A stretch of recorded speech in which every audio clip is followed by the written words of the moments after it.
રોજ રોજ રાંધવાની માથાકૂટ, રોજ રોજ રાંધવાની માથાકૂટ.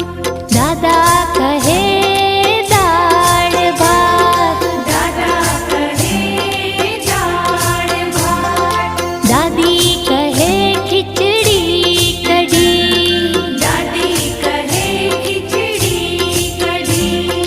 બાળકોને ભાવે ફાસ્ટ ફૂડ, રોજ રોજ રાંધવાની માથાકૂટ. બાળકોને ભાવે ફાસ્ટ ફૂડ, રોજ રોજ રાંધવાની માથાકૂટ.